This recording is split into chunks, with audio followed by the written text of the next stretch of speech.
Hey, what's up mga pre? Another day and another update lang tayo dito sa Realgo guys. So makakapag-trade and earn na nga daw tayo dito sa kanilang DApp app.realgo.game. Dito guys, pag-uusapan nga natin kung paano tayo makakapag-earn ng BNB, USDT, and RT shards also. And 50% free rebate for sellers. Buyers earn points from trading nga daw dito from January 30 hanggang February 7 guys. So magandang opportunity ito para sa mga grinders po nating kaibigan dyan na kayo ay makakapag-grind dito sa Realgo. So paramihan po tayo dito ng pets or yung ating memes guys, no, para ating mabenta dito sa kanilang DApp website. So punta lang tayo dito sa kanilang marketplace. So sa ngayon nga guys, total volume dito sa RT shards ay meron ng 7 billion na token na po yan.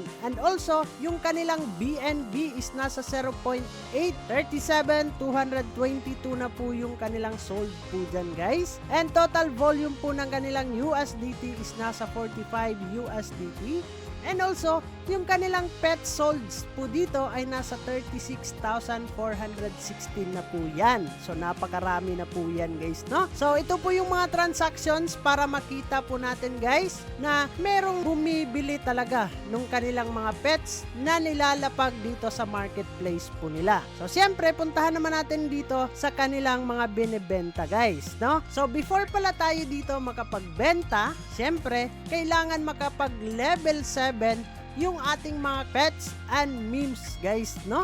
Bago nga natin mabenta or malapag dito sa kanilang marketplace. And syempre dito tayo sa harvester.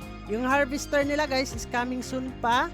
So saan ba natin makikita yung ating mga pets na pwede nating ilista? So syempre dito tayo sa assets guys and wallet. Dito po natin makikita lahat yung ating mga token na nakuha inside the game. So PEP, meron po tayo, RT shards, RT tokens, and also yung peanut guys, meron po tayong mga balance po dyan. Hindi nga lang kalakihan, pero at least meron po tayong nakukuha po dito. So kailangan po natin ng time dito. Kailangan lang natin matyaga tayong maglalaro sa game po nila guys, no? And then punta tayo dito sa backpack and dito natin makikita lahat yung ating mga pets and also yung ating mga memes, no? So dito po natin makikita. So sa ngayon wala pa akong mabebenta guys kasi yung mga level 7 ko din is ginagamit ko po siya in game. Pag once po na naka-squad po yan guys ay hindi pa pwedeng ibenta dito sa kanilang marketplace. So kailangan muna natin siya i-unlist dun sa ating squad or ginagamit natin sa team para mabenta po natin.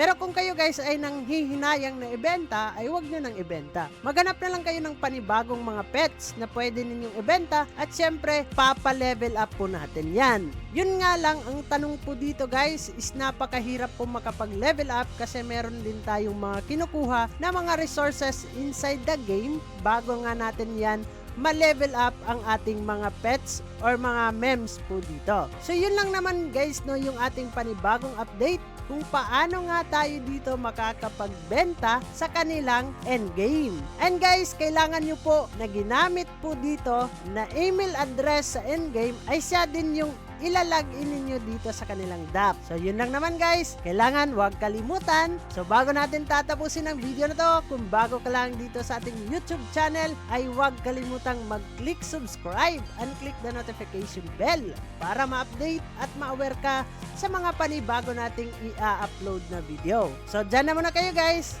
ingat tayong lahat and bye-bye!